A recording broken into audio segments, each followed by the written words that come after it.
phone vibrated 3 more times before Cherry touched it. Not because discipline required theatrics. Because discipline required sequence. Tea first. Journal closed. Cards gathered, but not returned to their boxes yet. Cherry left them face up in their positions around the mat, a temporary constellation the room was still thinking through. The chamber smelled faintly of steam, cedar, and the metallic edge that comes after a truth has been spoken aloud. Only then did Cherry rise, bare feet on the floorboards, shoulders loose, pulse steady. By the time Cherry stepped into the kitchen, the vibration had stopped. The phone lay face up on the counter now, screen gone dark, reflecting only the pale gray of morning. Cherry looked at it for a full breath before picking it up.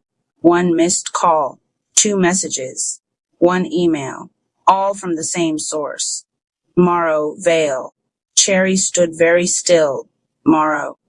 There were names that belonged to the old life, and names that belonged to the life before that. Morrow belonged to the borderland between them, back when Cherry had first started making language sharp enough to cut with, back when ideas had still been larger than fear, but not yet stronger than it.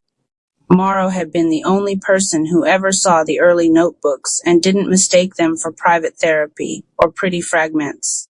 Morrow had read Cherry's pages the way a blacksmith listens to metal, not for comfort, but for tensile strength.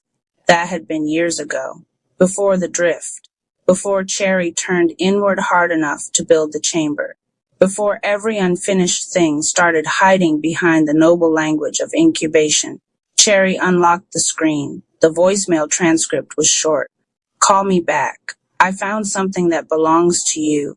The first text had come 6 minutes earlier.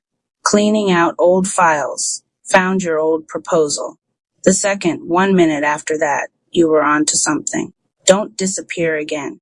Cherry read the last line twice. The chamber's reading from dawn moved up through the body like a second pulse. No second pulls. No interpretation that flatters cowardice. No leaving the chamber without one real act. Cherry set the phone down, then picked it back up again. The email subject line was simple. Time chamber that made something in Cherry's stomach turn over. Not panic. Recognition. Cherry opened it. Inside was an attachment titled, Time Chamber Draft 01 below it. 1 line from Morrow. You gave this to me 3 years ago and said not yet. I think you meant, I'm scared it's real. Cherry leaned one hand against the counter. Outside, the washed gray morning had begun to fill with ordinary sound, tires hissing on wet pavement, a bus sighing at the stop, somebody dragging a trash bin over concrete.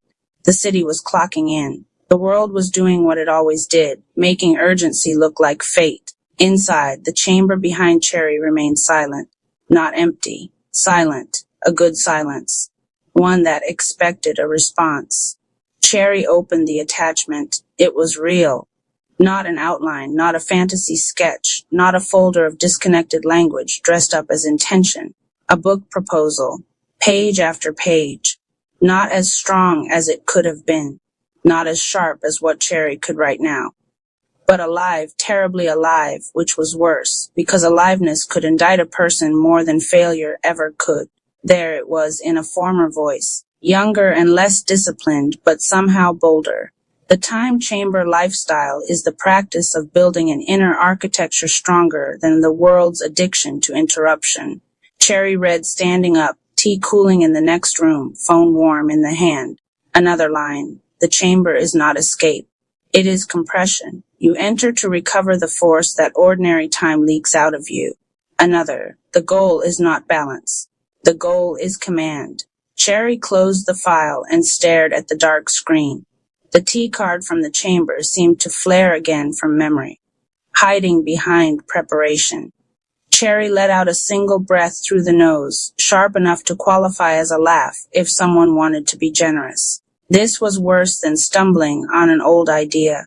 This was being confronted by proof.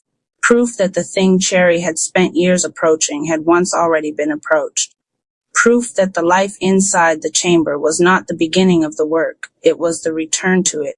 Cherry carried the phone back into the chamber. That mattered. Whatever answer came next had to cross the threshold properly.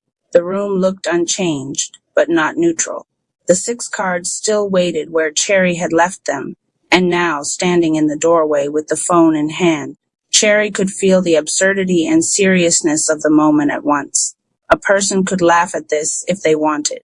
A person could call it ritualized overthinking, aesthetic discipline, private theater. Cherry had no energy left to defend it. The only honest question was whether the chamber could survive contact with consequence. Cherry sat on the mat, phone in the lap, and looked at the 6 cards. The shaman card, remember who stands behind you. The animal card, stop circling your own life. The T card, stop hiding behind preparation.